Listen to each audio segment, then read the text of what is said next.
de nouveau ici, au nom du Seigneur Jésus, et d'entendre parler des grandes et puissantes œuvres que tu as accomplies précédemment.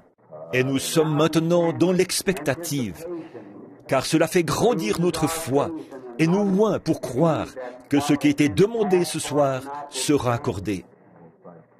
Tu connais chacun d'eux et tout ce qu'ils ont demandé. Nous prions pour eux, Seigneur, et particulièrement pour ceux qui sont si près de la mort. Apporte la paix à leur âme, si elle n'y est pas déjà. Apporte la guérison à leur corps. Accorde-le, Seigneur. Bénis notre rassemblement. Nous prions, Seigneur, en cette réunion de prière du mercredi soir, alors que nous nous sommes assemblés, en sachant que là où 2 personnes ou plus sont assemblées, tu seras avec nous. Et nous te demandons, Seigneur, de nous donner ta parole ce soir. Parle-nous, Seigneur, et réchauffe étrangement nos cœurs, pour que nous sachions comment nous discipliner en vue du grand moment qui nous attend, car nous croyons que la venue du Seigneur approche. Nous te remercions pour ces gens qui commencent maintenant à découvrir une foi qui leur est chère, qui reconnaissent ce que signifie la foi. En reconnaissant cela, nous te remercions même pour les réunions à venir, car nous croyons que tu accompliras quelque chose. Seigneur, nous sommes dans une grande attente, comme au jour d'autrefois, croyant que le temps est proche, où tu vas ouvrir les écluses des cieux et répandre les promesses, les choses que Dieu a promises pour ce dernier jour. Maintenant, nous te demandons, Seigneur, d'être avec tous à travers les nations, car nous avons appris qu'un grand nombre de personnes, partout, ont des besoins aujourd'hui. Exauce leurs requêtes, Seigneur. Nous prions, désireux de voir la grande main de Dieu se mouvoir partout dans le monde, parmi ceux qui s'attendent à cette grande chose. Pardonne-nous nos péchés. Châtie-nous, Seigneur, par ton esprit et par ta parole, pour que nous puissions nous discipliner, être des serviteurs obéissants, dociles à la volonté de Dieu. Fais que nous nous rappelions et tâchions de penser dans nos cœurs à ce qu'ont fait les premiers chrétiens. Quel genre de personnes rencontrerions-nous si nous rencontrions ceux qui avaient été personnellement en contact avec toi? Combien leur visage devait rayonner de foi et de joie. Combien leur vie devait être la parole vivante de Dieu. Des épîtres écrites, lues de tous les hommes, alors qu'ils marchaient parmi les gens et au milieu d'eux. Ô Dieu, fais qu'il en soit ainsi une fois encore. Que nos vies te soient tellement soumises que le Saint-Esprit vivra lui-même à travers nous et parlera à travers nous, Seigneur.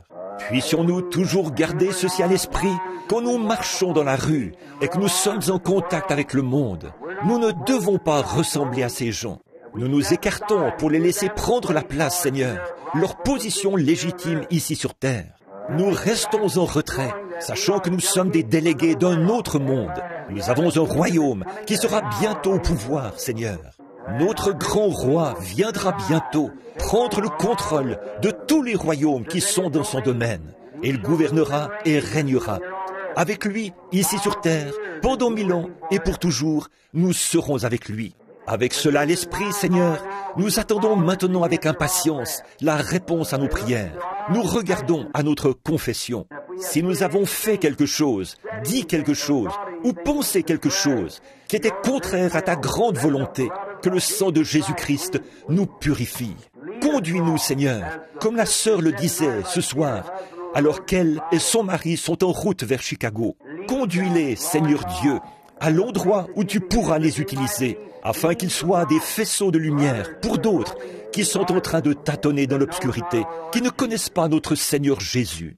Nous te remettons maintenant la réunion et nous écouterons attentivement ta parole de correction, afin de savoir comment nous préparer pour cette grande heure.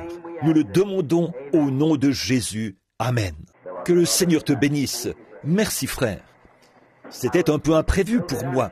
Comme j'étais à la maison, je me suis dit que si je n'avais pas vraiment allé quelque part en urgence, je m'en voudrais de rester à la maison, de ne pas venir à la réunion de prière. Je suis arrivé à l'improviste. C'était imprévu pour moi et pour ma famille aussi. À peine rentré, je suis reparti aussitôt. Donc j'ai dit, je vais à la réunion de prière. Elle n'a même pas eu le temps de se préparer pour venir, puisqu'elle ne savait pas que je viendrais. Alors, je suis heureux d'entendre le témoignage de la sœur, là, du frère, à propos de cette lumière là-bas, en Caroline du Sud ou en Caroline du Nord, quelque part. C'était à Greenville, n'est-ce pas? À Southern Pines. Oui. Frère Livelle était ici aujourd'hui. Je l'ai baptisé aujourd'hui. On a eu un service de baptême ici aujourd'hui. Frère Livelle, vous savez, elle est ministre là. Frère Parker Thomas. Il y a eu... Je me souviens de la fois où une sœur était recouverte du nombre. Ça a été une grande confirmation, sœur, de ce que... Parfois le Saint-Esprit nous laisse continuer comme ça, pour éprouver notre foi, pour voir ce que... et pour éprouver la foi des autres. Lorsqu'on regarde quelque chose qui est là, devant nos yeux, qu'on voit quelque chose et qu'on le dit, les autres qui regardent et ne le voient pas, ils disent que la chose n'est pas là, voyez, mais elle est bien là. Personne ne voyait la lumière qui était là, au-dessus de Paul, mais elle était bien là. Personne n'a vu cette colombe descendre du ciel, dans cette lumière, sous cette forme-là, et s'arrêter au-dessus de Jésus. Personne d'autre que Jean, mais elle était bien là, voyez. Et donc, plus tard, quand je parlais aux gens de cette lumière qui est semblable à une colonne de feu, personne ne voulait y croire. Mais maintenant, l'œil mécanique de l'appareil photo l'a identifiée, comme elle est venue, et l'esprit mauvais est sombre. C'est comme nos vies.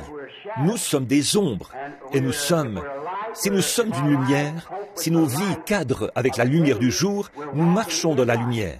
C'est comme lorsque vous regardez dehors et que vous dites « Je vois le soleil » pendant la journée. Vous voyez l'ombre du soleil. C'est un reflet du soleil. Ce n'est pas le soleil en soi, mais c'est la preuve que le soleil existe. C'est la preuve que le soleil existe. Bon, et quand, par exemple, je vous vois assis là, en train de vous éventer, de parler, cela signifie que vous êtes vivant, mais ce n'est qu'une ombre de la vie. En effet, pour que quelque chose produise une ombre, il faut qu'il y ait de l'obscurité dedans. Voyez? C'est que, dans une ombre, il faut qu'il y ait une certaine quantité d'obscurité et une certaine quantité de lumière pour créer cette ombre. Ça ne peut pas être totalement sombre et ça ne peut pas être totalement clair. Si c'est sombre, c'est vraiment très sombre. Si c'est clair, il n'y a pas d'ombre, rien qui puisse produire une ombre. Par contre, s'il y a un mélange d'obscurité et de lumière, cela produit une ombre. Donc, en réalité, nous sommes des ombres de lumière. Vous reflétez maintenant une vie qui est quelque part. Si vous le faites et que vous êtes chrétien, alors, comme ceci est une ombre, ça ne fait que prouver qu'il existe une vie où vous ne pouvez pas mourir. Parce que dans cette vie-ci, il y a la mort, voyez?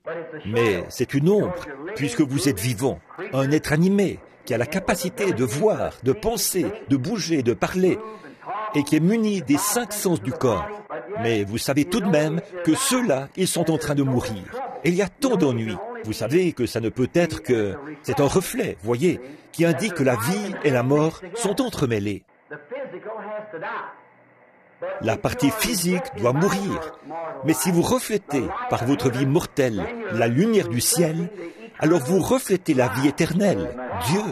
Donc, quand vous mourrez, vous ne pouvez pas faire autrement que d'aller vers cette lumière, parce que c'est elle que vous avez reflétée. Si vous êtes du monde des ténèbres, c'est ce que vous reflétez, et vous ne pouvez faire rien d'autre qu'aller vers les ténèbres. Voyez?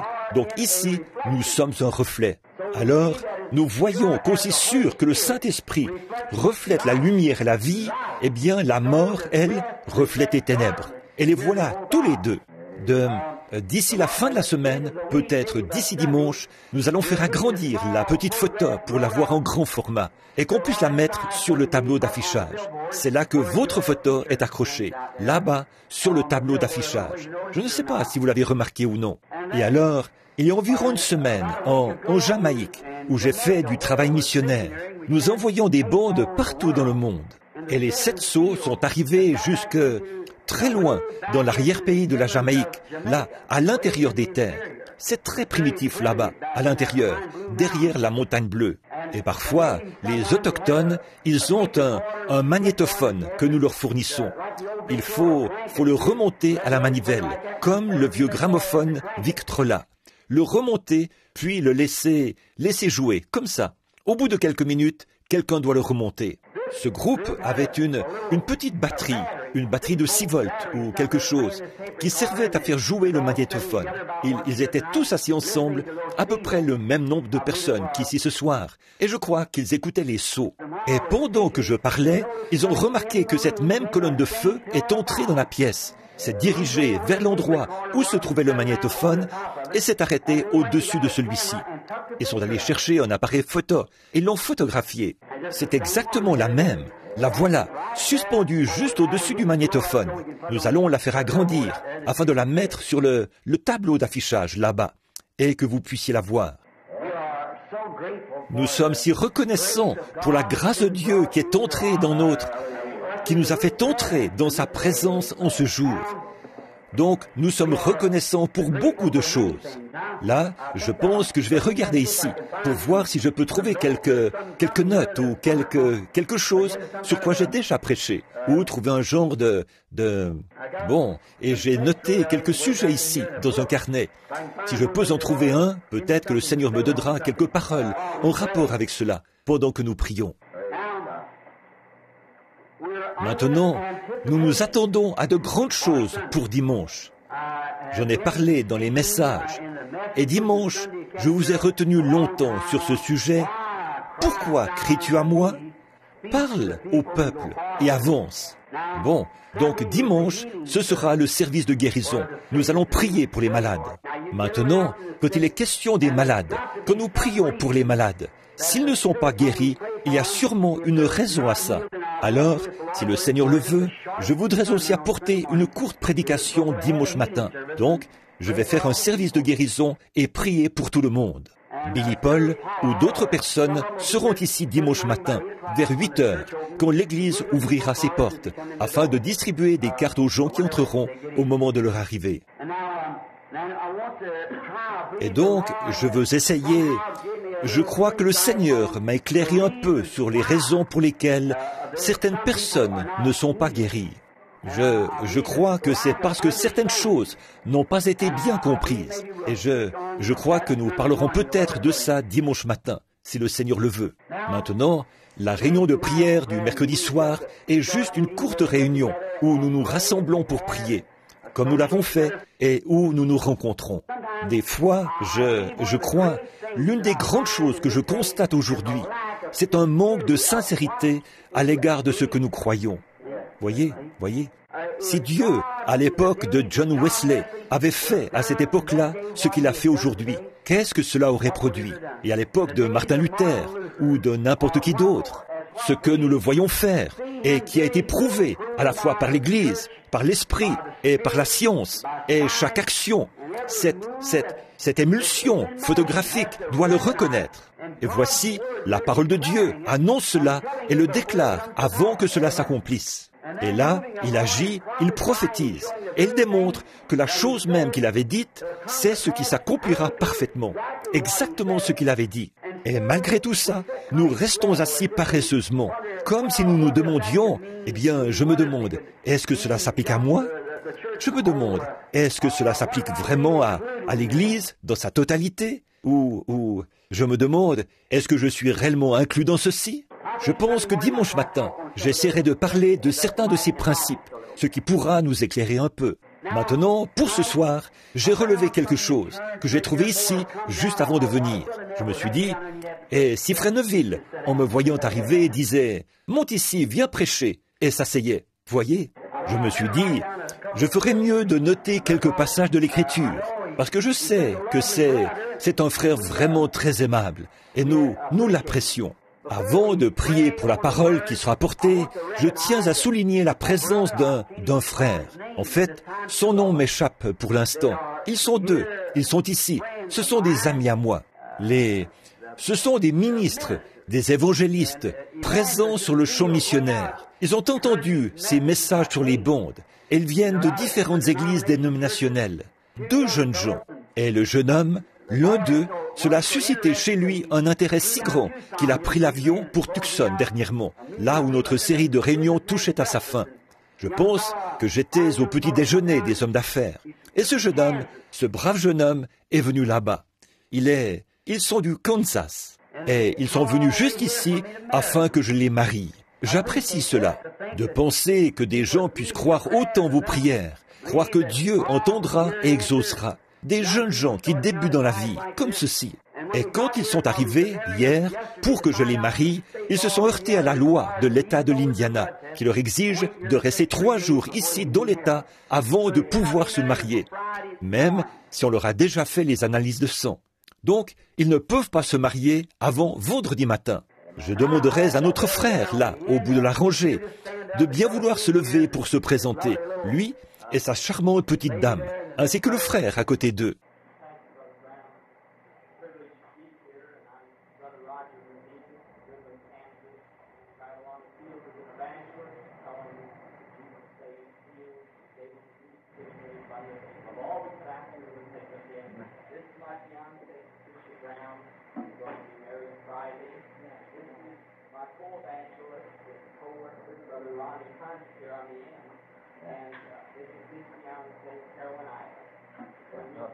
Merci beaucoup.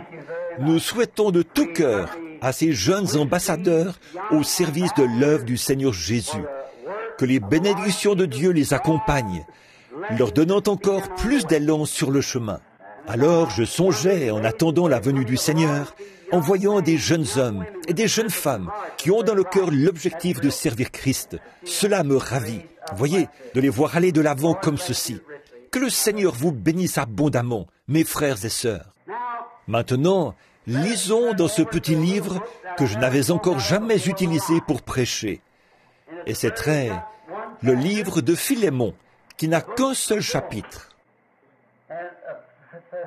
Et j'ai un peu de sang irlandais, et j'ai un fil de fer derrière mes dents du bas, pour faire tenir celle du fond. Parfois, je ne prononce pas ces noms correctement, alors que je les connais bien. Et parfois, je n'arrive pas à les prononcer correctement, par manque d'instruction.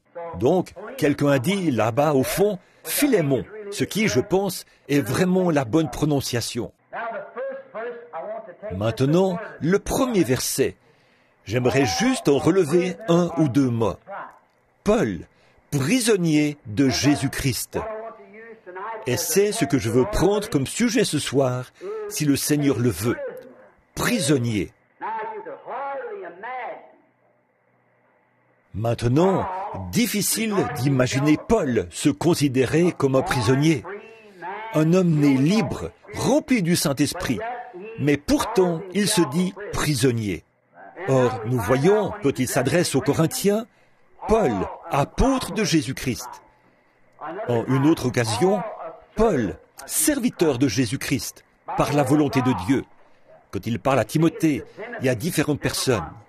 Bon, quand il écrit à Philémon, ici, il dit Paul, prisonnier de Jésus-Christ. Paul, apôtre. J'aimerais prêcher là-dessus un soir. Paul, serviteur, prêcher là-dessus. Et ensuite, Paul, prisonnier. Mais ce soir, étant donné qu'il nous faudrait des heures pour bien nous pencher sur l'un de ces sujets, j'aimerais prendre ce soir Paul, le prisonnier, et prendre pour sujet prisonnier. Maintenant, courbons la tête un instant. Seigneur Jésus, tout homme qui en a les capacités physiques peut tourner les pages de cette Bible, mais seul le Saint-Esprit peut l'interpréter et en éclairer le sens. Nous lui demandons de venir maintenant nous aider à comprendre pourquoi c'était adressé ainsi. Ce grand et puissant prophète, Paul, qui pourtant se dit prisonnier.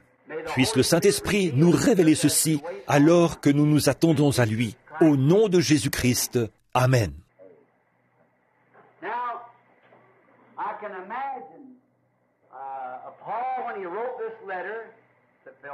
Maintenant, je peux m'imaginer Paul, quand il a écrit cette lettre à Philémon, assis en prison, là-bas dans le donjon de cette ville, un prisonnier. Alors lui, qui était dans cette situation, il savait fort bien ce que signifiait ce mot. Il était entouré de barreaux. Il ne pouvait être libéré qu'à condition que quelqu'un le mette en liberté. Il savait ce que c'était que d'être un prisonnier. Et puis, je crois que ce que l'apôtre a voulu un peu signifier par cela. Il ne l'a pas adressé ainsi par rapport à sa situation comme prisonnier, son être physique assis là, dans cette prison. Mais je crois qu'il faisait allusion à son être, son esprit, sa volonté, qui était prisonnier de Jésus-Christ. Or, nous sommes tous nés avec le libre arbitre. Nous pouvons prendre toutes les décisions que nous voulons. Dieu, qui est juste, agit ainsi parce qu'il doit placer tous les hommes sur la même base. Autrement, il a placé le premier homme sur une mauvaise base quand il lui a donné le libre arbitre. Voyez, ce soir, nous sommes tout à fait comme Adam et Ève. Il n'y a aucune différence. Le bien et le mal sont placés devant chacun de nous. La vie et la mort. Nous pouvons faire notre choix. C'est à vous de le faire. Voyez, c'est ce qu'ont fait Adam et Ève. Voyez, et ils ont fait le mauvais choix. Et alors, à cause de ça, toute la race humaine, a été livrée à la mort, la peine de mort. Puis, Dieu est descendu sous la forme d'un homme et a pris cette mort sur lui. Il a expié la peine de mort, afin que ces sujets qui avaient le désir d'être libérés puissent être mis en liberté. Or, s'il nous traite différemment de la manière dont il a traité Adam et Ève, qui nous fait simplement traverser quelque chose et dit « Je vais vous sauver, que vous le vouliez ou non », alors il a placé Adam et Ève sur une mauvaise base, voyez-vous. Mais chacun de nous doit choisir aujourd'hui entre la mort et la vie. Nous pouvons le faire. Comme je viens de le dire, voilà, votre lumière démontrera, votre vie démontrera exactement de quel côté vous êtes. Peu m'importe de quel côté vous prétendez être. Ce que vous faites au quotidien démontre ce que vous êtes. Vous avez entendu ce vieux dicton, « Votre vie fait tellement de bruit que je n'entends pas votre témoignage. » Voyez, vos actes font tellement de bruit. Pousser des cris et sauter, j'ai toujours cru à ça. Par contre, j'ai toujours dit, ne sautez pas plus haut que vous vivez, parce que c'est ce que le monde va observer. Voyez-vous, vous devez sauter à la hauteur de la vie que vous menez, pas plus haut. Donc, parce que quelqu'un vous observe. Alors, quand les gens ne viennent pas à l'église, beaucoup ne veulent pas venir, c'est tout. Et certains de ceux qui ne viennent pas sont des gens sincères. Ils ont vu tellement de corruption dans l'église qu'ils ne veulent rien avoir à faire avec ça. Et souvent, franchement, on ne peut pas vraiment les blâmer, voyez, à cause de la façon dont les gens se conduisent. Ils se disent chrétiens. Ils sont la plus grande pierre d'achoppement du monde, l'homme et la femme qui professent être chrétiens alors qu'ils vivent le contraire de ce qu'ils professent. C'est tout à fait exact. Parlons des déceptions qu'il y aura au jugement. Eh bien, le pécheur, le contrebandier d'alcool, celui qui joue à des jeux d'argent, l'adultère, ce n'est pas lui qui sera déçu quand il entendra lire sa sentence. Allez dans le feu qui ne s'éteint point. Il ne sera pas déçu. Mais le bonhomme qui essaie de se cacher derrière un genre de confession religieuse, c'est lui qui sera déçu au jour du jugement. Voyez, celui qui confesse être chrétien alors que sa vie, c'est autre chose. Il vaudrait mieux pour lui n'avoir jamais fait la moindre confession, jamais commencé, que de commencer et vivre ensuite autre chose. En effet, il est la plus grande pierre d'achoppement qui soit. Celui qui confesse déclare qu'il est chrétien alors que sa vie, c'est autre chose. Gardez-vous toujours de juger votre vie par la quantité de puissance que vous avez pour accomplir des miracles. Et il ne faut pas se juger non plus par la quantité de connaissances qu'on a de la parole.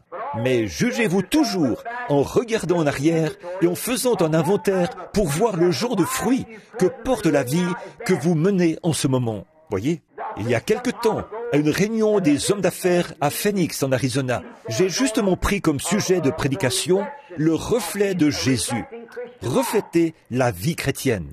J'ai dit que je suis né pas loin d'ici, dans le Kentucky, où tout est très primitif, et c'était particulièrement vrai quand j'étais enfant.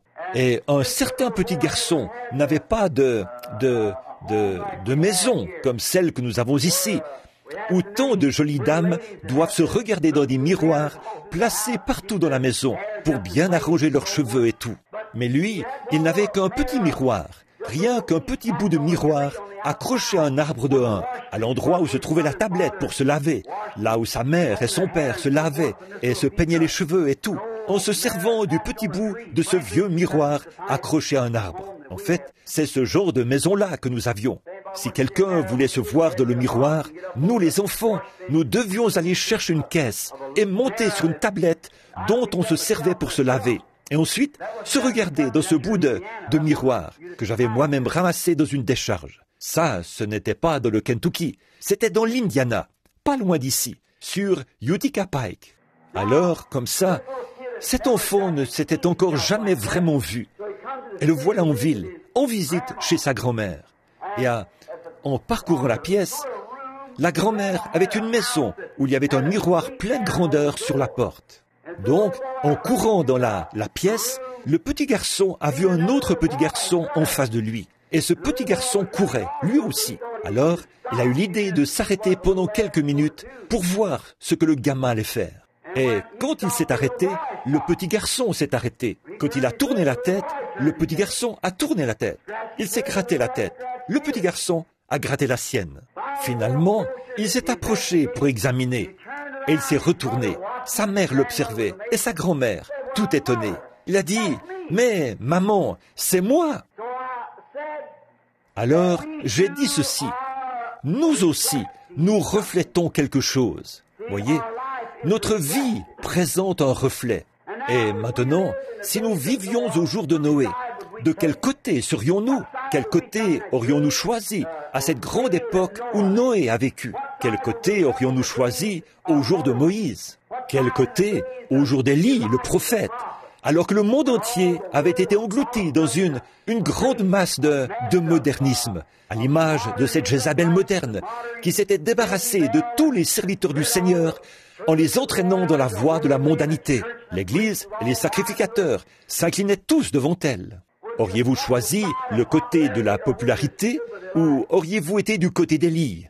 Et au jour du Seigneur Jésus, quand nous pensons à cette personne impopulaire, sans instruction du monde, on n'a jamais pu trouver d'école qu'il aurait fréquentée, sans aucune expérience de séminaire. Et il a grandi avec la réputation d'avoir eu une naissance illégitime. Il a ensuite paru prêchant un évangile qui était contraire à tout ce qu'on leur avait enseigné. Et il condamnait les ministres, leurs organisations et tout.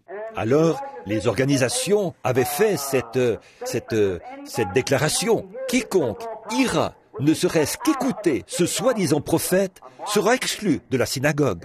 C'était un péché mortel. Il fallait rendre des comptes. La seule façon pour eux de rendre un culte, c'était sous le sang de l'agneau. Il fallait participer à ce sacrifice. Et donc, ils étaient bannis. C'était une chose très sérieuse. Et cet homme ne tenait aucun compte de tout cela. Pourtant, il était en harmonie parfaite avec les Écritures, mais pas de la façon qu'eux les connaissaient. Quel côté auriez-vous choisi? Voyez? Maintenant, la vie que vous vivez en ce moment est le reflet actuel de ce que vous auriez fait en ce temps-là, parce que c'est toujours le même esprit qui vous habite. Voyez? Si vous vous rangez du même côté qu'eux maintenant, c'est ce que vous auriez fait en ce temps-là, parce que ce même esprit qui est en vous maintenant était dans les gens en ce temps-là. Voyez? Le diable ne retire jamais son esprit. Il passe simplement d'un homme à l'autre. Dieu non plus ne retire jamais son esprit. Il passe de l'un à l'autre. Voyez? Donc, ce même esprit qui était sur Élie est venu sur Élisée. Et sur Jean-Baptiste, c'était le même. Et ainsi de suite. Le Saint-Esprit qui était sur Christ est venu sur les disciples. Et ça continue. Il est encore sur les gens. Vous voyez? Dieu ne retire jamais son esprit. Donc voilà, nous devons faire un choix. Et je ne vois pas là Paul regretter quoi que ce soit et se dire peiné d'être prisonnier. Mais il se désignait, je crois que Paul, au moment où il écrivait cette lettre avec cette plume, que c'est le Saint-Esprit qui le poussait à écrire cela, afin que, peut-être encore ce soir, nous puissions tirer le contexte de notre texte pour montrer pourquoi Paul a fait cela. En effet, puisque c'est l'Écriture, et l'Écriture est éternelle. Je crois que c'est là, dans cette vieille prison crasseuse, que Paul a écrit à son collègue, là, à son frère, qu'il était prisonnier de Jésus-Christ. Il pouvait donc exprimer cela en voyant ce qui l'entourait. Eh bien, il était en prison, Mais ce n'était pas de cela qu'il parlait à ce serviteur de Christ, un compagnon dans le ministère. Ce qu'il disait, c'est qu'il était prisonnier de la parole de Jésus-Christ, parce que Christ est la parole. Et Paul avait été un grand érudit à son époque. Il avait de grandes ambitions. C'était un homme qui avait été formé par des gens, par un homme appelé Gamaliel, un grand enseignant à son époque, d'une des meilleures écoles qu'il pouvait fréquenter.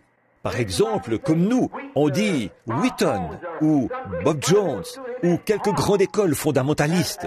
On l'avait instruit comme ministre de la parole. Et il était bien instruit, brillant, un jeune homme intelligent, qui avait la grande ambition de devenir, peut-être un jour, sacrificateur ou souverain sacrificateur pour son peuple. Il avait une ambition. Et nous voyons qu'il avait été formé pour réaliser ces grandes ambitions et qu'il y avait consacré toute sa vie, peut-être depuis l'âge de 8 ou 10 ans, jusqu'à l'âge de 30 ou 35 ans, moment où il avait terminé l'université et reçu son diplôme. Et il avait tous ses diplômes et tout, et il était bien considéré de tout le clergé, et même du souverain sacrificateur à Jérusalem. Il avait reçu de lui des ordres personnels, écrits, par lesquels il avait confié à ce grand Saul la mission de descendre à Damas, afin de trouver là-bas tous ceux qui rendaient un culte à Dieu d'une manière contraire à ce que lui, il avait dicté, de les lier et de les jeter en prison. Il avait reçu ordre de les mettre à mort, à la rigueur, s'il jugeait bon de le faire. Il avait de grandes ambitions. Et alors, Dieu a complètement sorti de lui tout ce pourquoi il avait été formé. Voyez? Alors, son objectif, ce pourquoi son père avait dépensé de l'argent, les ambitions de son père et de sa mère, tout cela lui a été enlevé parce que Dieu avait prévu quelque chose d'autre. Donc il était prisonnier, détaché de l'objectif qu'il avait dans la vie. Il était devenu prisonnier de Jésus-Christ, qui était la parole. Ce chemin vers Damas avait changé Paul. Pendant qu'il était en route, peut-être vers 11 heures, il a été jeté à terre. Et il a entendu une voix qui lui a dit « Saul, pourquoi me persécutes-tu » Il a levé les yeux. Et quand il a levé les yeux, lui qui était juif, il savait que cette colonne de feu, c'était le Seigneur qui avait conduit les enfants d'Israël. Et là, en effet, il a reconnu que c'était elle. Rappelez-vous, cet Hébreu n'aurait jamais appelé quoi que ce soit Seigneur, S majuscule, E-I-G-N-E-U-R, Elohim, à moins qu'il ait été convaincu que c'était bien lui, parce qu'il était un érudit accompli. Et quand il a levé les yeux et qu'il a vu cela, une lumière, une colonne de feu qui avait conduit son peuple dans le désert, alors il a dit « Seigneur, Elohim, S majuscule E-I, Seigneur, qui es-tu »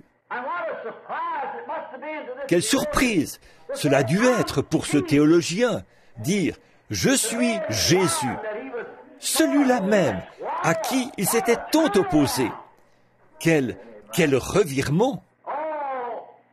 Oh, cela a dû être quelque chose d'extraordinaire pour cet homme.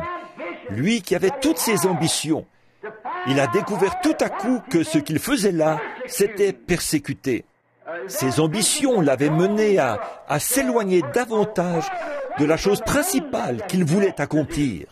Alors, quel grand choc cela a dû être pour cet apôtre lorsqu'il a dit « Je suis Jésus ». Celui-là même qu'il persécutait. Pourquoi me persécutes-tu? Encore une petite citation que nous pouvons mentionner en passant. Voyez-vous, quand les gens se moquent de l'Église, ce n'est pas vraiment de l'Église qu'ils se moquent, c'est de Jésus qu'ils se moquent. Pourquoi me persécutes-tu? Comment Paul, qui était si intelligent, pouvait-il alors croire que c'était là, que ce groupe de gens qu'il persécutait, c'était le Dieu même qu'il prétendait servir? Je pense que, sans entrer dans les détails, Je pense que nous sommes tous suffisamment bien enseignés pour savoir ce que je veux dire ici. Il se passe la même chose aujourd'hui. Paul, par ignorance, lui qui était pourtant intelligent et brillant, bien plus brillant que les Galiléens sans instruction qu'ils persécutaient, eux qui, par humilité, avaient déjà accepté cet homme comme Seigneur. Mais Paul, avec sa grande instruction et son intellect, ne pouvait pas accepter cela. Alors, quel revirement cela a dû être pour lui sur cette route. Il a été frappé d'aveuglement pour qu'il ne puisse pas exécuter sa commission, mais on l'a conduit vers un lieu, dans une rue appelée la droite, dans la maison de quelqu'un. Et là, le prophète nommé Ananias est venu. Il l'avait vu en vision. Il s'est rendu là-bas. Il avait vu où il se trouvait. Il est donc allé le trouver et il est entré. Il a dit, « Saul, mon frère, le Seigneur qui t'est apparu sur le chemin par lequel tu venais m'a envoyé t'imposer les mains pour que tu recouvres la vue et que tu sois rempli du Saint-Esprit. » Voyez dans quelle situation il se trouvait. Quelle chose extraordinaire cela a dû être pour Paul. Voyez, c'était là complètement l'inverse de tout ce pourquoi il avait été formé. Et toute l'instruction qu'il avait reçue, cela avait alors perdu toute valeur à ses yeux. Là, il savait qu'il avait vécu une expérience. Donc, voici une autre bonne leçon pour nous. Une expérience, à elle seule, ne suffit pas. Il faut que cette expérience soit conforme à la parole du Seigneur. Donc, quand il a vu ça, et qu'il a reconnu que c'était quelque chose de grand, et que quelqu'un d'autre l'avait reçu avant lui, il est allé passer 3 ans et 6 mois dans le désert, en Arabie. Il a pris la Bible, telle qu'elle était à cette époque-là, l'Ancien Testament, et s'est rendu là-bas pour comparer l'expérience qu'il avait vécue, voir si elle était conforme aux Écritures. Maintenant, s'il avait dit, eh bien, ce n'était peut-être qu'un feu de paille, et qu'il était passé à autre chose, je vais me fier à mon intelligence. Or, il devait devenir prisonnier de quelque chose, devenir prisonnier. Ainsi, après avoir établi une comparaison et vu ce qu'il en était, ce n'est pas étonnant qu'il ait pu écrire l'Épître aux Hébreux, sous forme de type. Voyez, 3 ans et demi passés là-bas, dans la parole, où il a découvert que le Dieu même qu'il avait appelé était en train de le ramener, de transformer tout son intellect, transformer tout ce qu'il avait jamais pensé, tout ce pourquoi il avait été formé.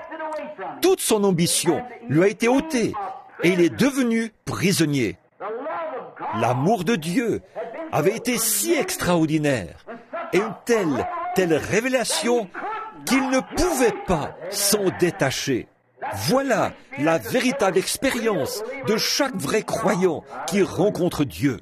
Vous entrez en contact avec quelque chose qui est tellement grand que vous devenez un prisonnier, détaché de tout le reste. Voyez, vous éloignez de tout pour vous constituer prisonnier de ceci. Cela a été exprimé une fois lorsque Jésus a dit « Le royaume des cieux est semblable à un homme qui achète des perles. Et quand il trouve cette perle magnifique, il vend tout ce qu'il a pour l'acquérir. » Et c'est la même chose ici. Vous avez une conception intellectuelle. Vous avez une expérience théologique. Mais quand vient le moment où vous trouvez vraiment la chose authentique, alors vous vendez tout le reste et vous vous emprisonnez dans ceci. Paul en savait quelque chose.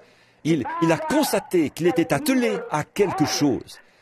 Comme quand nous accrochons un harnais à un cheval, c'est dans le but de tirer quelque chose.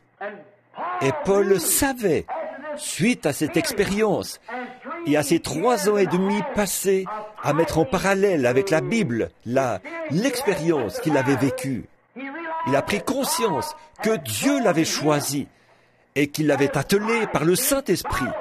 L'expérience qu'il avait vécue allait servir à amener l'Évangile en présence des gens des nations. L'Esprit lui-même l'avait attelé. Et aujourd'hui, en tant que serviteurs de Christ, nous sommes maintenant attelés, accrochés. Nous ne pouvons pas nous en aller. Nous sommes rivés à elle. attelé à la parole. Peu importe ce que n'importe qui d'autre peut dire, vous êtes attelé à elle. Il y a quelque chose là qui fait que vous ne pouvez simplement pas vous en détacher. Vous êtes attaché à elle, sous son joug, par le Saint-Esprit qui vous a mis sous le joug de la parole. Peu importe ce que n'importe qui d'autre peut dire, c'est la parole qui compte, et ça toujours. Il y était attelé, sous son joug. Il était attelé à la parole, par l'Esprit.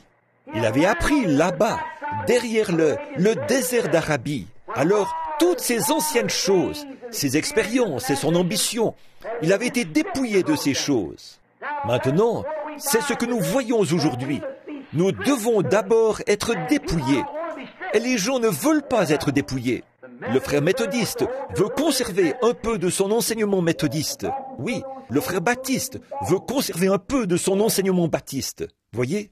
Mais vous devez absolument être dépouillés de tout et naître de nouveau. Voilà, renaître. Et à partir de là, que le Saint-Esprit prenne la conduite. Vous ne pouvez pas dire, bon, eh bien, mon papa dit que quand il est entré dans l'église, il a serré la main du pasteur. C'est un bon membre, fidèle. C'était peut-être très bien pour sa race, mais nous sommes d'une autre race. Voyez, nous devons maintenant revenir au temps biblique de notre époque. Les sacrificateurs étaient, eux aussi, attelés. Mais voyez-vous, ils étaient entrés dans une autre dispensation. Et ils ne s'étaient pas dépouillés de leur vieux harnais pour mettre un nouveau harnais. Et nous retrouvons la même chose aujourd'hui. Nous avons traversé un âge dénominationnel, comme nous l'avons démontré par les âges de l'Église, la Bible et tout.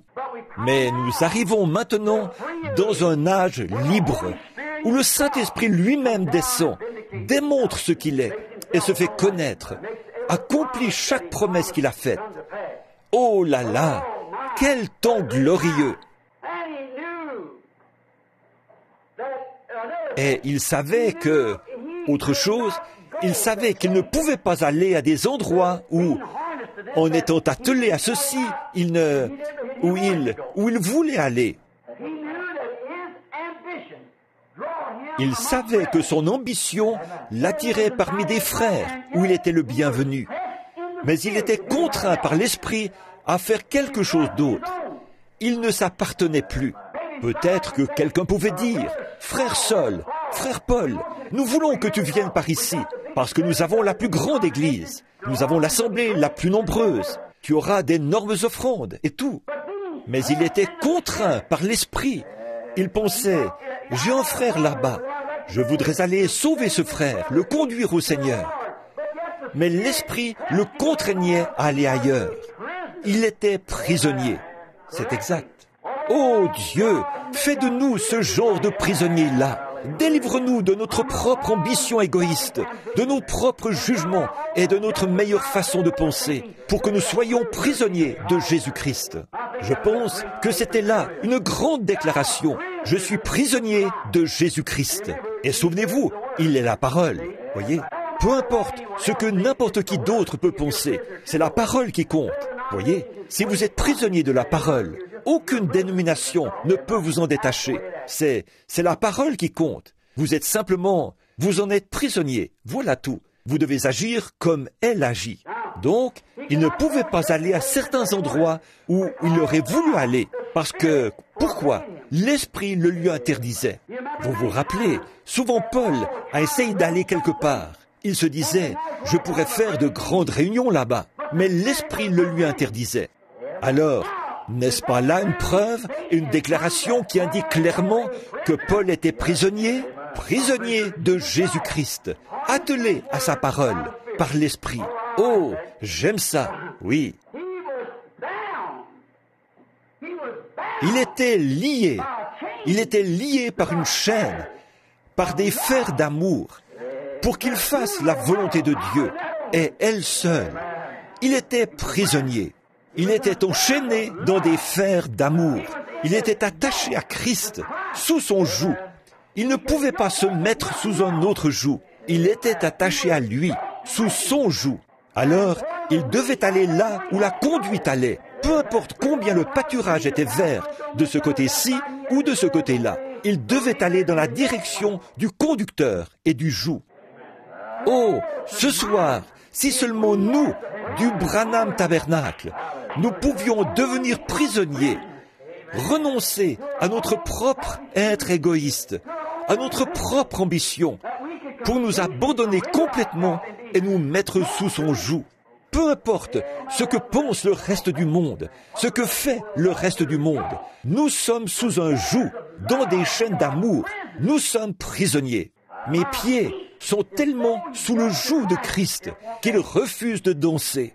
Mes yeux sont tellement sous le joug de Christ que, quand je vois ces stripteaseuses modernes dans la rue, ils détournent ma tête. Mon cœur est tellement sous un joug d'amour pour lui que je ne peux plus avoir d'amour pour ce monde. Ma volonté est tellement sous son joug que je ne sais même plus quelles sont mes ambitions. Seulement, partout où tu me conduiras, je te suivrai, Seigneur. Je serai prisonnier. Voyez, Paul était bien un prisonnier. Ce qu'il a déclaré là n'était pas faux. Il avait été formé par le Saint-Esprit, qui lui avait aussi appris à s'attendre à la parole. Bon, on l'avait formé pour prendre une certaine direction, mais Dieu l'avait maintenant formé pour prendre une autre direction. Le Saint-Esprit lui a appris à s'attendre au Seigneur. Quelles étaient ses ambitions? Maintenant, je vais, avec l'aide du Saint-Esprit, vous montrer quelque chose. Voyez? Maintenant, prenons juste un exemple. Un jour, Paul et Silas descendaient la rue d'une certaine ville où ils faisaient des réunions de réveil. Alors, une jeune fille possédée d'un démon le suivait constamment, en criant derrière lui. Et sans doute que Paul savait qu'en tant qu'apôtre, il avait l'autorité, il pouvait réprimer cet esprit maléfique, le chasser de cette femme. Mais avez-vous remarqué? Il a attendu jour après jour, jusqu'à ce que, tout à coup, le Saint-Esprit lui parle, lui dise « C'est maintenant l'heure ». Alors il a dit « Esprit, sors d'elle ». Voyez, il savait s'attendre au Seigneur. Et c'est comme ça que tant de gens, aujourd'hui, jettent l'opprobre sur la parole. Ils vont de l'avant avec une ambition. Combien de réveils ont échoué à cause d'une chose pareille? L'évangéliste n'attend pas de voir ce que le Seigneur a à dire. Des gens disent « Venez par ici » et ils y vont tout de suite, parce que l'association dit « Vas-y ». Alors que le Saint-Esprit, lui, dirait autre chose. Mais l'ambition de cet homme, qui désire devenir surveillant général ou quelque chose du genre, un ancien ou un évêque ou quelque chose, va le pousser. Tu dois y aller. Pourtant, il sait ce qu'il en est. Le Saint-Esprit dit, va, ici. Voyez, il est sous le joug de son organisation.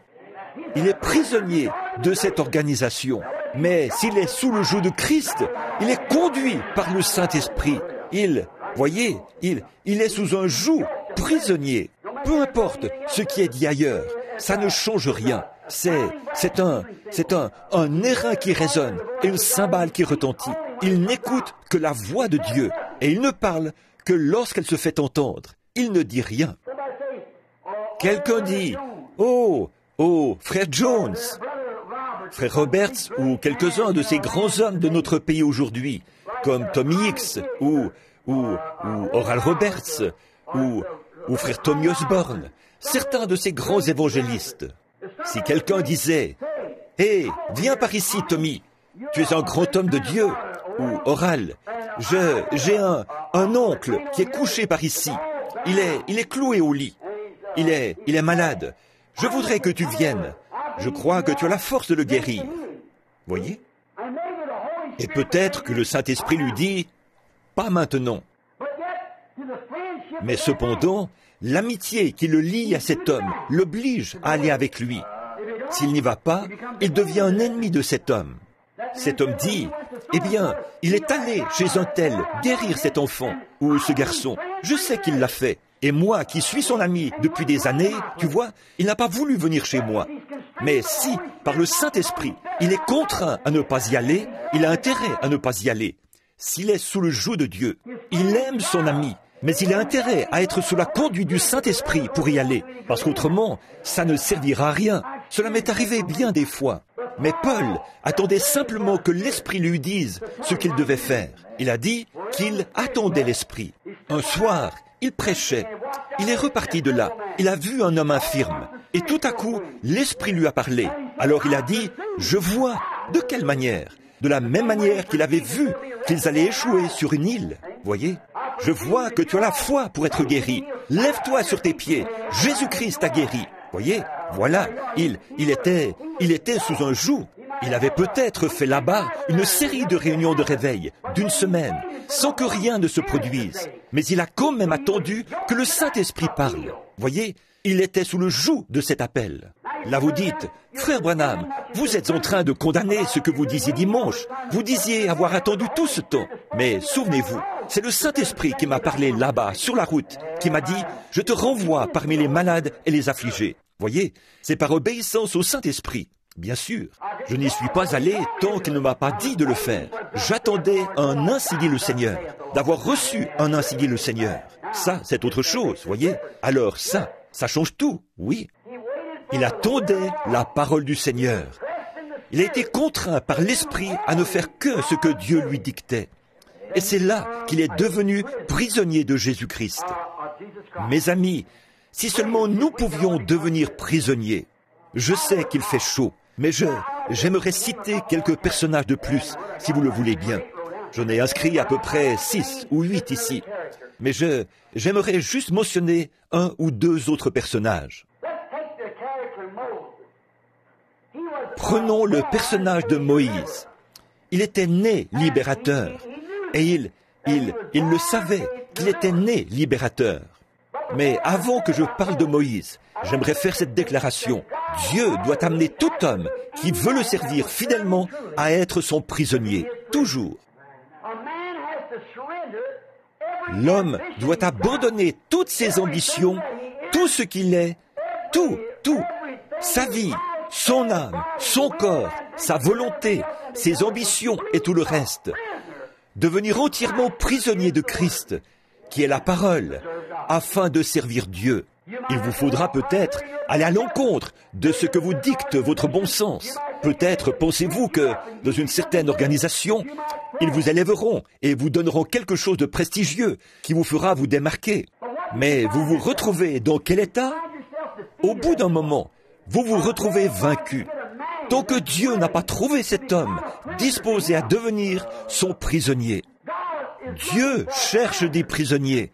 Il l'a toujours fait. En parcourant l'Écriture, vous pourrez voir cela.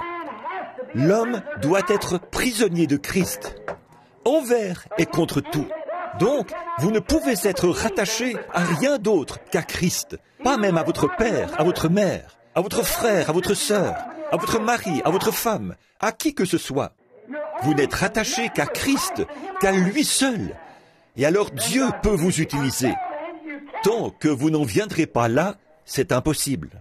À certains endroits, parfois, je parle durement aux gens. Voyez, j'essaye de vous amener à vous détacher. Il faut avoir un point de départ. Par exemple, parfois on s'élève contre les femmes qui se coupent les cheveux et portent ces vêtements et qui continuent à se dire chrétiennes.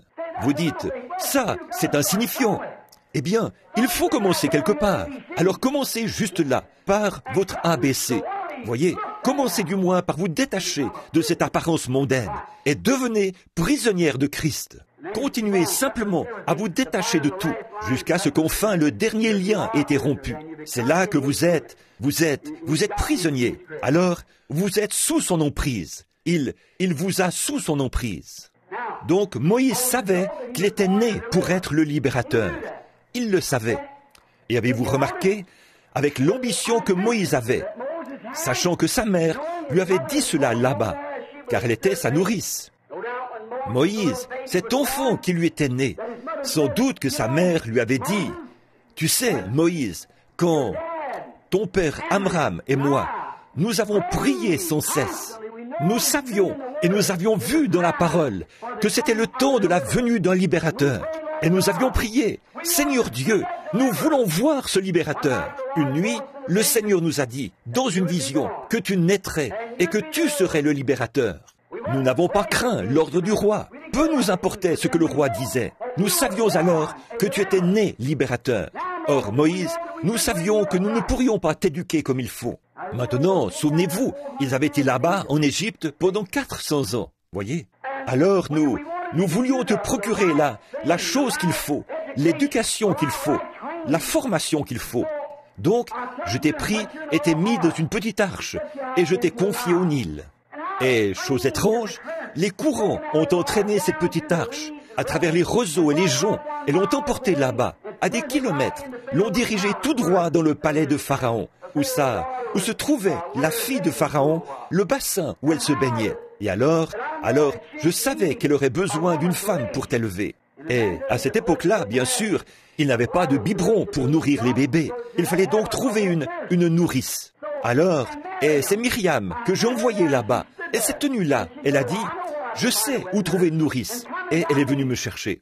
Moïse, toutes les portes sont fermées. Mon chéri, tu as 16 ans maintenant, et tu vas devenir le fils de Pharaon. Et un jour, tu seras le libérateur qui fera sortir le peuple d'ici. Les ambitions de Moïse ont commencé à grandir. Je vais étudier, maman. Je vais faire toutes les études possibles. Tu sais ce que je vais faire? Je vais faire des études pour devenir un militaire. Je saurai faire sortir ces gens d'ici. Je serai un grand général, un évêque. Alors je saurai comment faire. Et je les ferai sortir. J'aurai mon doctorat en philosophie ou en droit. Je le ferai. Comme le père Chiniki, si vous avez jamais lu ses livres. Bon, il allait délivrer tous les protestants, vous savez, et il en est devenu un lui-même. Donc, ce prêtre remarquable, il y a des années de ça, le père Chiniki, vous devriez vous procurer son livre et le lire. Les gens l'appellent père. C'était simplement le frère Chiniki. C'est ce qu'il était. Nous n'appelons personne père comme ça. Nous voyons donc il s'était proposé de lire la Bible dans le but d'aller prouver la fausseté de la religion protestante et de convertir tout ça au catholicisme. Et quand il est allé lire la Bible, le Saint-Esprit est descendu sur lui. Il a reçu le Saint-Esprit et il est alors devenu l'un d'entre eux. Donc, remarquez ceci. Moïse a reçu toute la formation. En effet, il savait.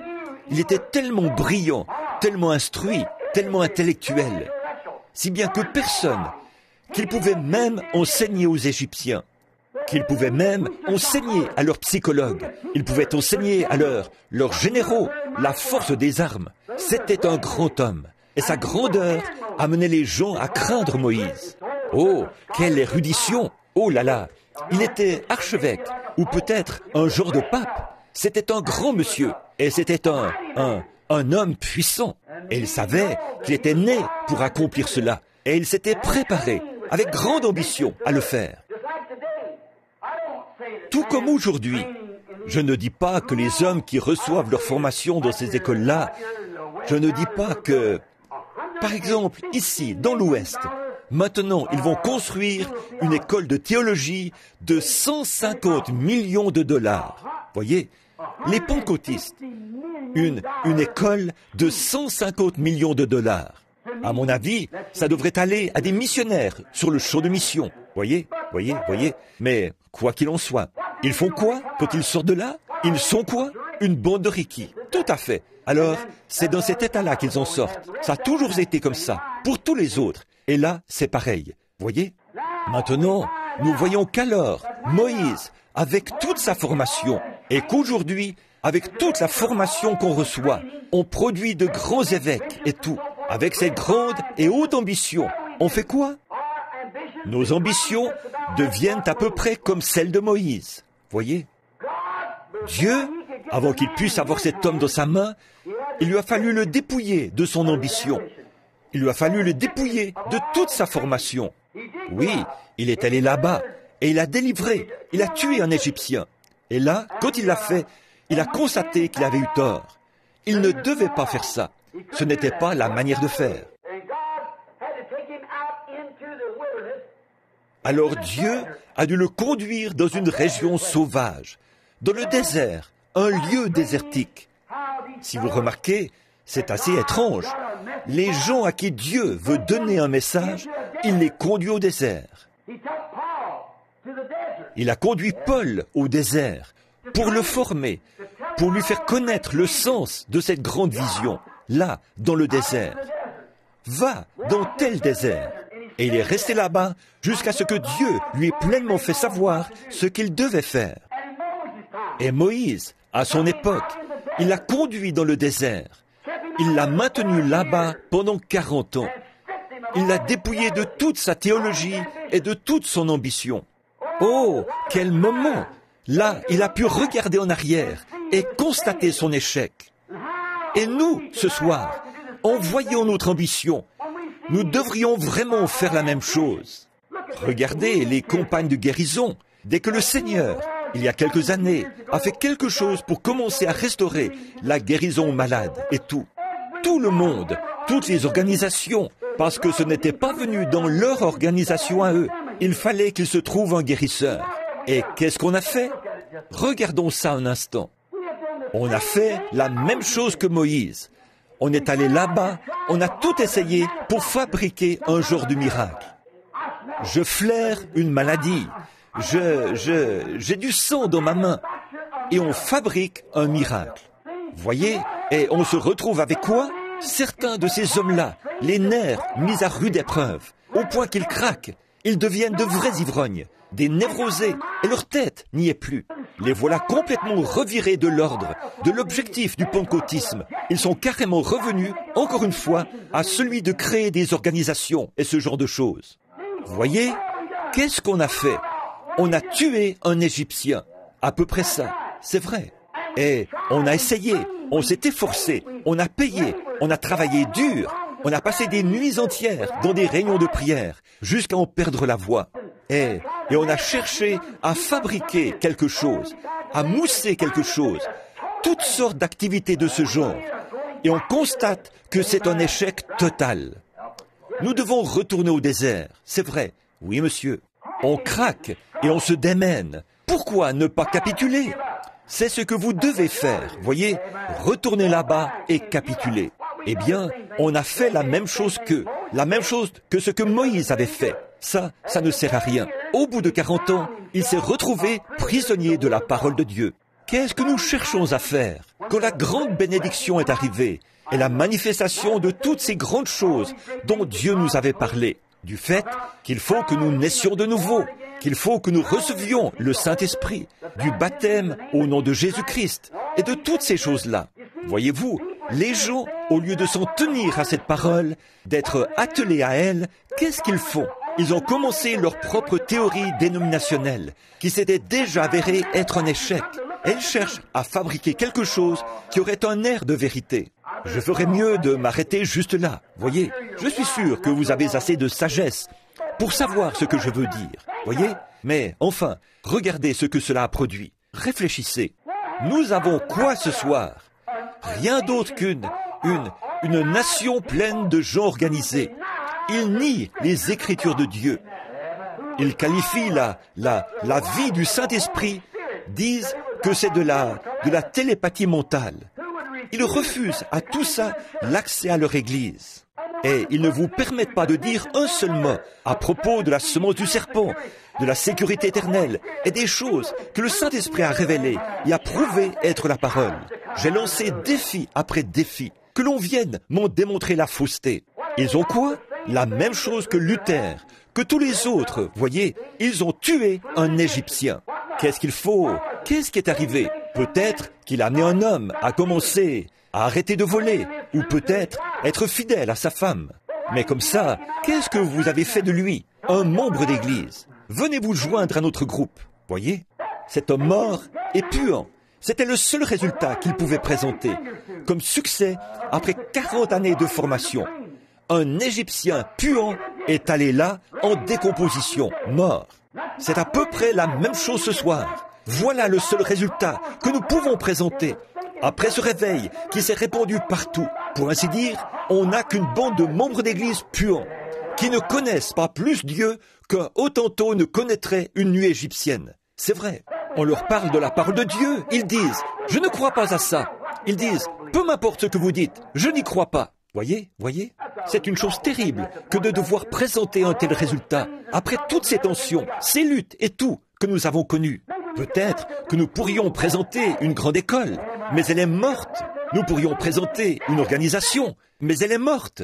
Elle sent mauvais. Elle est identique à la chose même dont nous étions sortis au départ. Comme une truie qui retourne à son bourbier et un chien à ce qu'il a vomi quand nous y retournons. Un Égyptien mort. Sans doute que quelqu'un a dit « Moïse, mais tu ne te soucies donc plus du peuple ? Tu as été appelé à faire ceci. » Quelqu'un qui connaissait Moïse et qui savait qu'il avait été appelé à cela. Alors, tu as perdu le souci du peuple ? Pas du tout. Eh bien, alors, pourquoi est-ce que tu n'es pas là-bas, en train de faire ceci? Pourquoi est-ce que tu n'es pas là, à essayer de faire cela? Pourquoi est-ce que tu ne te joins pas aux autres? Moïse était là-bas, en train d'être dépouillé, jusqu'au moment où il a vécu une expérience au buisson ardent, qui lui a déclaré la parole. « Je suis le Dieu d'Abraham, d'Isaac et de Jacob. Je me souviens de ma promesse, et je suis descendu pour les délivrer. Je t'envoie le faire. » Avec ça, c'était réglé. Il a vu la parole, et non l'ambition des gens, ni les désirs des gens. Alors, qu'est-ce qu'il est devenu? Il ne voulait plus affronter les Égyptiens. Il ne voulait plus affronter tout ça. Mais il est devenu prisonnier. Amen. Il avait passé 40 ans à fuir, à être dépouillé. Mais il est ensuite devenu prisonnier au buisson ardent. Le puissant Moïse, avec tout son intellect. La Bible dit que Moïse était un homme puissant en parole et en œuvre, là-bas en Égypte. Mais observez ce que ce puissant théologien a fait en présence du buisson ardent. Il a confessé son incapacité, c'est tout. Quand il a vu le véritable dessein de Dieu, il a confessé qu'il était incapable de l'accomplir. Il avait pourtant reçu toute la formation théologique qu'on pouvait lui donner. Il avait été formé dans leur meilleure école. Mais là, qu'est-ce qu'il pouvait faire alors que cette colonne de feu se tenait là, dans le buisson? Il a dit, « Je ne sais même pas parler. » Seigneur, qui suis-je pour aller là-bas? Voyez, enlève tes souliers, Moïse. Je veux te parler. Ôte tout ça, même tes souliers. Te voilà de nouveau à même le sol. Je veux te parler, incapable même de parler.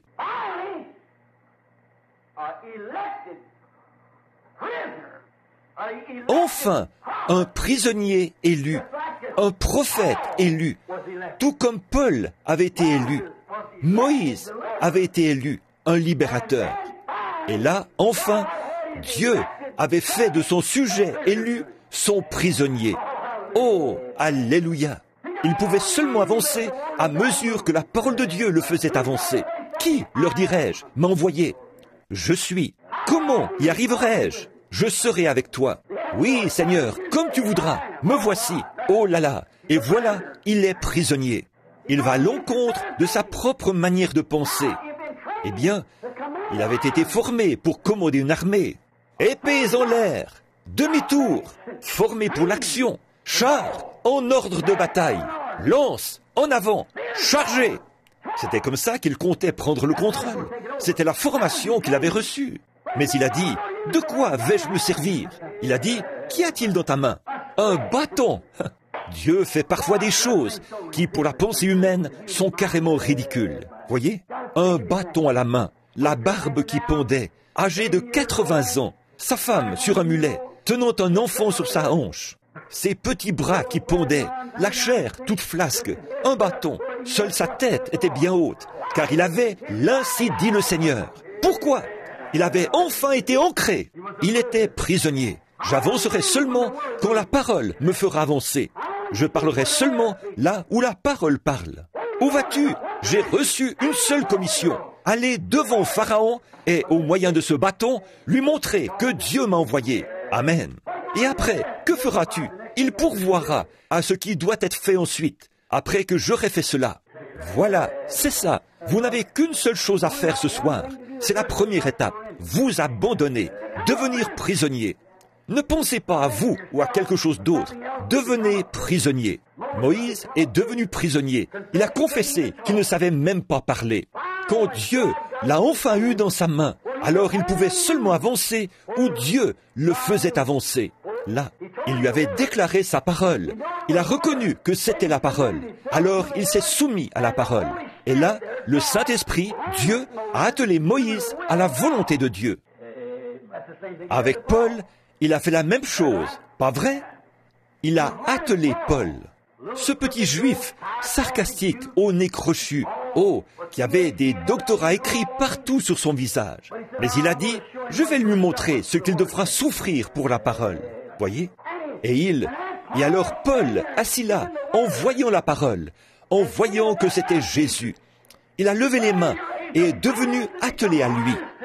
L'amour de Dieu l'a attelé à la parole. Il portera mon nom devant les nations. Et le voilà parti. Moïse, je suis le Dieu de tes pères. Je suis le Dieu d'Abraham, d'Isaac et de Jacob. Je me souviens que je leur ai fait une promesse. Et le temps approche où doit s'accomplir cette promesse. Je vois les souffrances de mon peuple. Je me souviens de ma promesse. Et je suis descendu pour t'atteler. Tu sais ce que dit la parole. Je t'ai attelé pour que tu ailles là-bas.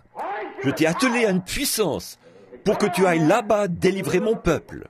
Prends ce bâton dans ta main comme témoignage, car tu as vu un miracle se faire au moyen de celui-ci, tout comme David avec la fronde, voyez. Il s'est attelé et il est allé là-bas. Dieu avait enfin un homme qui lui était soumis, attelé à lui, et qui ne pouvait avancer que lorsque la parole de Dieu le faisait avancer. Si seulement les gens pouvaient faire ça aujourd'hui. Il était maintenant son prisonnier, prisonnier de l'amour, attaché à Dieu, sous le joug des liens de l'amour, comme Paul était attaché à Dieu, sous le joug des liens de l'amour. Tout comme Paul, ils avaient tous deux été formés de la même manière. Moïse avait été formé, vous savez, pour délivrer les enfants d'Israël par la force des armes. Paul avait été formé pour les délivrer de la mainmise des Romains et les affranchir par la grande force ecclésiastique qu'il exerçait dans le monde à cette époque-là, formé dans de grandes écoles, sous les enseignements de Gamaliel. Et ils sont tous deux allés au désert. À leur retour, c'étaient des hommes transformés. Tous deux ont vu la colonne de feu. Et tous deux étaient prophètes. Pas vrai? Tous deux étaient prophètes. Et la colonne de feu leur a parlé, à tous les deux. C'est tout à fait exact. Ils allaient être les libérateurs. Les voilà partis au désert. Ils ont quitté leur foyer et sont allés au désert pour voir ce qu'il en était. Ils ont quitté leurs proches et tout pour trouver la volonté de Dieu. Voyez? Ils avaient reçu une certaine formation. Dieu a opéré en eux une transformation.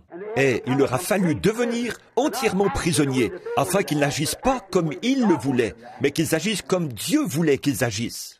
Il est le même, hier, aujourd'hui, éternellement. Peut-on prendre encore 10 minutes, là, pour présenter ça? Très vite. Je vais prendre un autre personnage. Il y en a un sous mes yeux en ce moment. Il s'appelle Joseph. Il était un fils élu.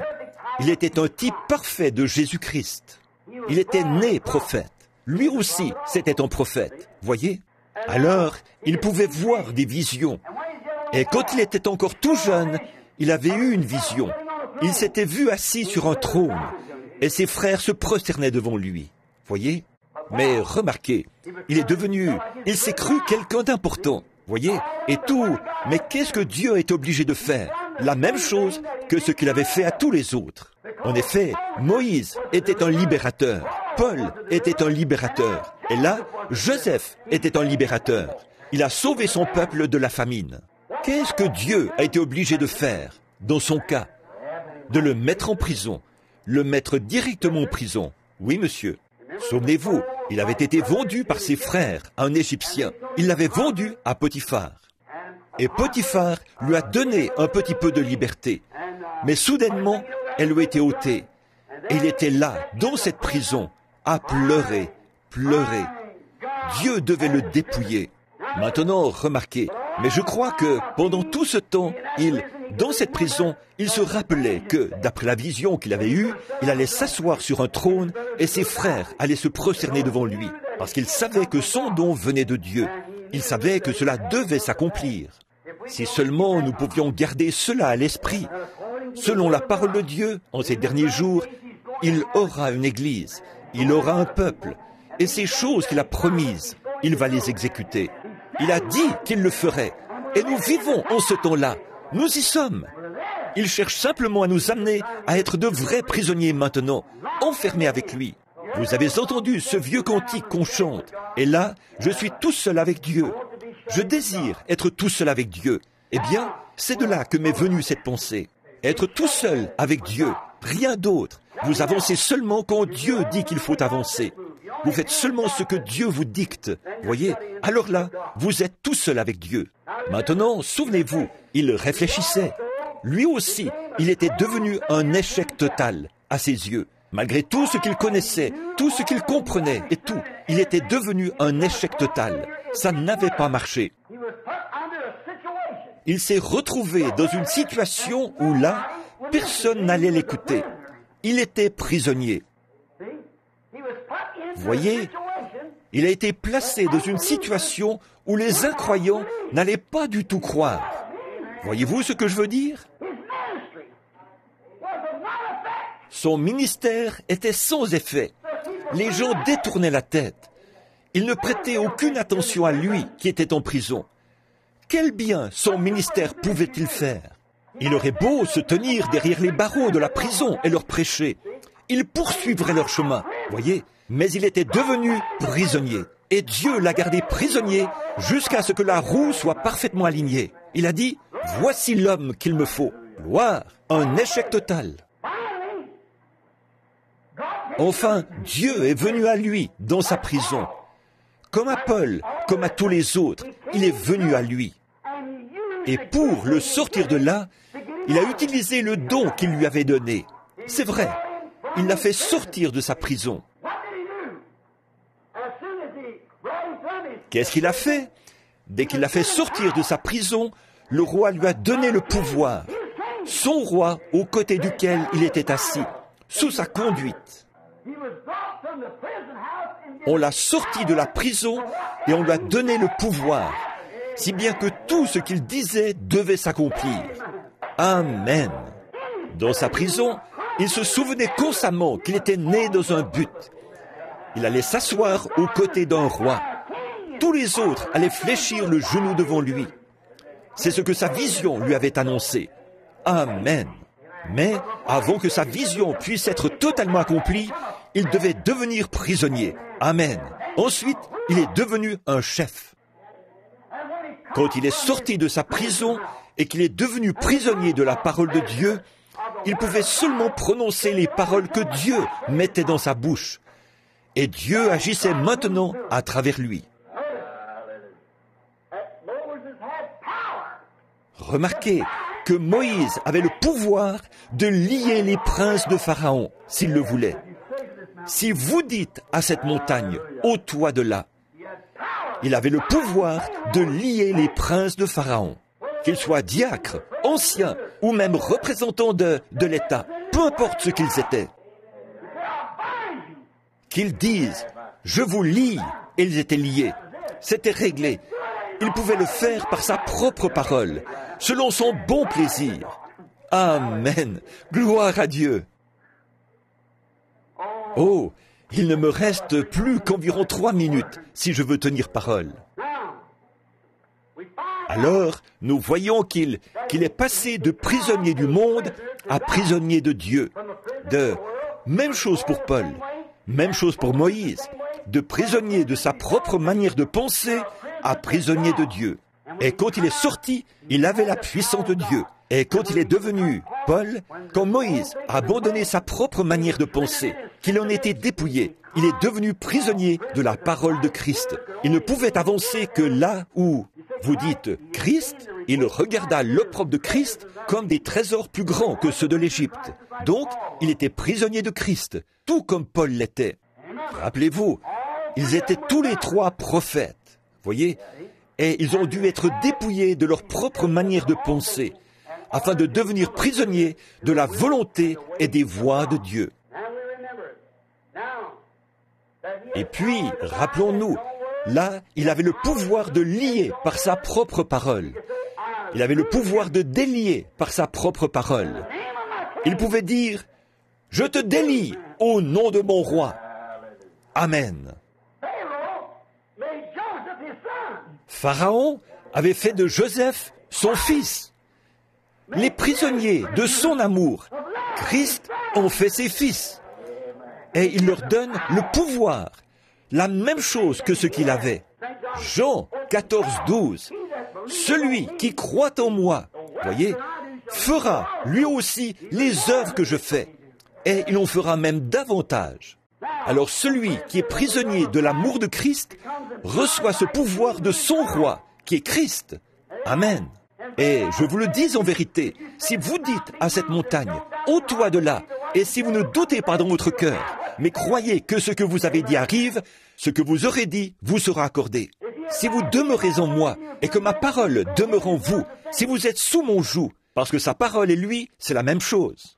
Au commencement était la parole, et la parole était avec Dieu, et la parole a été faite chair, et elle habitait parmi nous, le même hier, aujourd'hui, éternellement.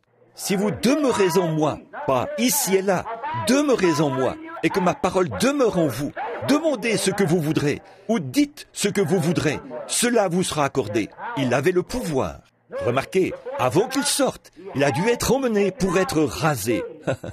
Certaines choses devaient être rasées, ôtées de lui, avant qu'il puisse rencontrer son roi. Voyez?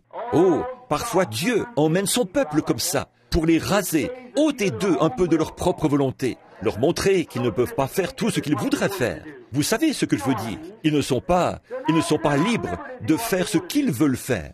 Avant qu'ils puissent avoir plein pouvoir, être esclaves de l'amour de Christ, ils doivent être complètement rasés et présentés ensuite. Parfois, il les emmène au désert pour le faire, pour les raser. Et l'on fait ensuite ressortir ses oins, afin qu'ils accomplissent son dessein, ce à quoi il les a destinés. Vous voyez ce que je veux dire? Frères, nous sommes au temps de la fin. Souvenez-vous de ce qu'il a fait toutes les autres fois. Il devait toujours s'emparer d'un homme pour en faire son prisonnier, lui faire quitter les siens. Celui-ci devait renoncer à toutes ses connaissances, oublier toutes ses formations, tout, pour pouvoir connaître la volonté de Dieu, suivre Dieu. Il ne peut pas suivre les activités de l'homme et suivre Dieu en même temps. Elles sont trop opposées les unes aux autres. Vous ne pouvez pas aller à l'est et à l'ouest en même temps. Vous ne pouvez pas aller à droite et à gauche en même temps. Vous ne pouvez pas faire le bien et le mal en même temps. Vous ne pouvez pas suivre l'homme et Dieu en même temps. Non, monsieur. Ou bien vous suivez Dieu, ou bien vous suivez l'homme. Et donc, si vous suivez Dieu et que vous vous êtes soumis à Dieu, vous devenez alors prisonnier de ce Dieu, de cette parole, de cette volonté. Peu importe ce qui est dit ailleurs, vous devenez prisonnier de cela. Écoutez, nous sommes au temps de la fin, et je dirai ceci avec révérence et respect, alors que les quelques dernières minutes s'envolent. Regardez, à mon avis, ce que Dieu fera, ce qu'il doit faire et fera en ce dernier jour, c'est trouver un outil pour faire la moisson. Il doit trouver un outil pour frapper le sol. Tout fermier, quand il fait la moisson, doit avoir un instrument au moyen duquel la faire. Bien sûr, il doit avoir une faucille tranchante ou quelque chose, un instrument pour battre le grain. Et la moisson est mûre. Ô Dieu, prends-nous dans ta main, fais de nous des esclaves de ton amour. Utilise-nous comme instrument, afin de faire prendre conscience à cette terre de péché maudite sur laquelle nous vivons aujourd'hui, que Jésus-Christ est le même hier, aujourd'hui et éternellement. Quant à moi, ô Dieu, fais que je sois un prisonnier, même si tous mes frères me rejettent, si tous mes amis me rejettent, je veux être prisonnier de Jésus-Christ et de sa parole, pour pouvoir être attelé à sa parole, par le Saint-Esprit, voir le Saint-Esprit confirmer la parole de Dieu en accomplissant les choses mêmes qu'il avait annoncées. Je veux être prisonnier de Jésus-Christ. Prions. Je me demande, ce soir, pendant que nous avons la tête inclinée, si cette ambition que nous avons d'être quelque chose d'autre, ou peut-être une idée quelconque que nous nourrissons, quelque chose d'égoïste, je me demande si nous ne pourrions pas mettre cela de côté. Je me demande si un jeune garçon, ici ce soir, qui regarde autour de lui et qui se dit « Je vais être, quand je serai grand, je vais être telle chose ». Je me demande si tu peux sentir la volonté de Dieu se mouvoir dans ta vie et dire « Non, non, ah non, Maintenant, mes ambitions ont disparu. Depuis quelques jours, le Saint-Esprit me parle. Je veux me soumettre à Dieu pour être un instrument de battage en ce dernier jour. Jeune fille qui a peut-être l'ambition d'être une grande dame, ou peut-être une jolie demoiselle, ou peut-être de poursuivre un jour une carrière à Hollywood. Je me demande si tu ne voudrais pas maintenant soumettre ton ambition en présence de Dieu et de sa parole. Écoutez l'appel de Dieu dans ta vie. Dieu sait qui tu es.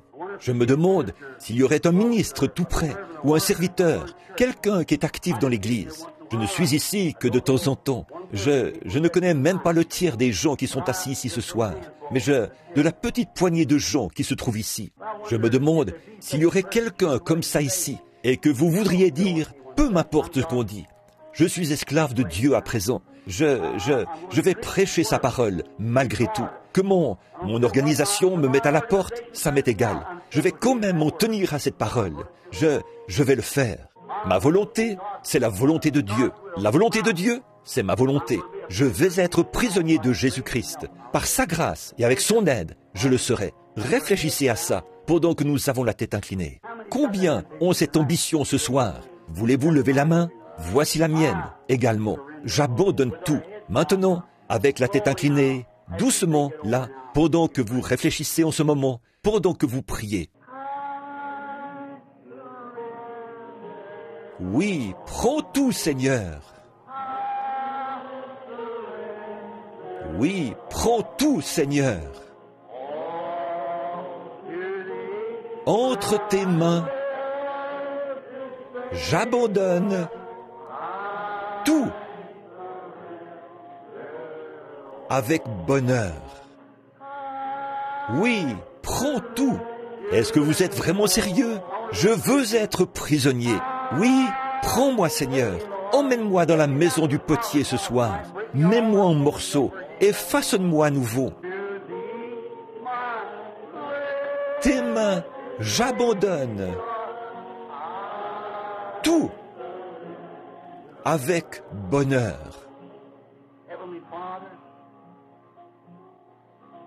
Père Céleste, pendant que la musique continue à jouer, il m'a paru tout à fait opportun en ce moment d'interrompre le chant et de te parler pendant un instant. Pendant que les gens méditent là-dessus, j'abandonne tout. Père, puissions-nous le faire, comme si c'était notre dernière occasion de le faire. Fais que nous venions avec sincérité, que nous nous approchions, pour ainsi dire, de la table du Seigneur, avec des vêtements lavés, des âmes lavées, des volontés lavées, des ambitions lavées, afin de nous abandonner. Et que Dieu prenne sa parole et nous attache à elle, sous son joug, la parole de Dieu. Puisse le Saint-Esprit nous prendre maintenant, comme nous entendons le joug se refermer autour de nos cœurs. À partir de ce soir, je te prends moi. Maintenant, n'utilise plus ta propre pensée. Que mes pensées soient ta pensée. Que ma volonté soit ta pensée. Je te conduirai. Ô Dieu, accorde cette expérience à chacun de nous. Ces jeunes gens assis ici, certains sont maris et femmes. D'autres deviendront maris et femmes. Il y a des hommes plus âgés assis ici. Ce sont des ministres qui ont fait du chemin. Et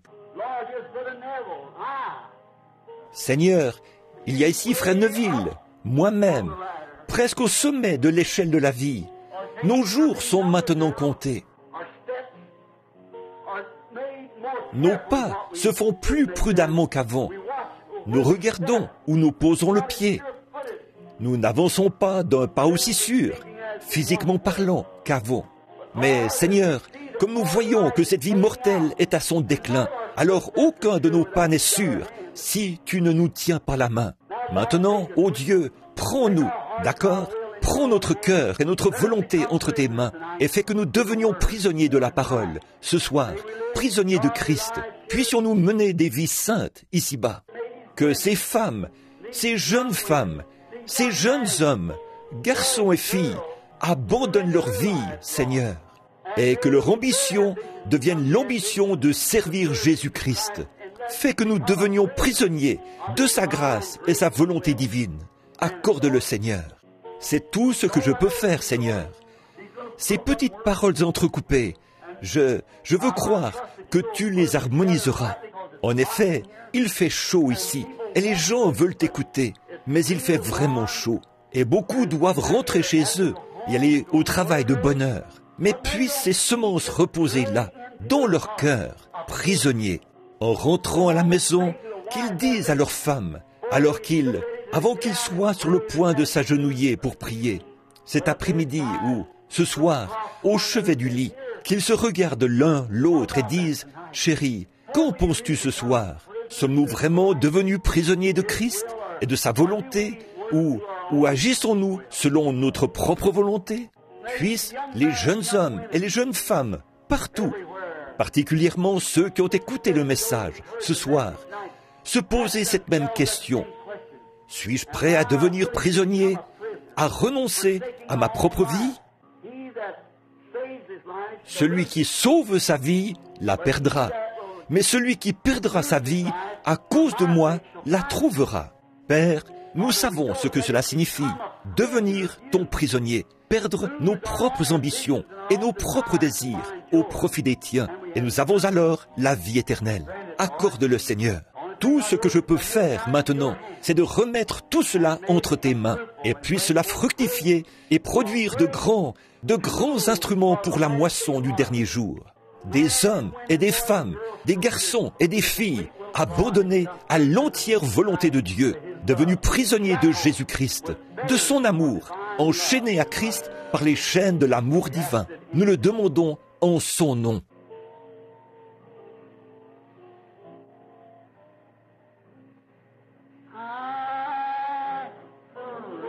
Oui, prends tout, Seigneur. Levons-nous. Oui, prends tout, Seigneur. Entre tes mains,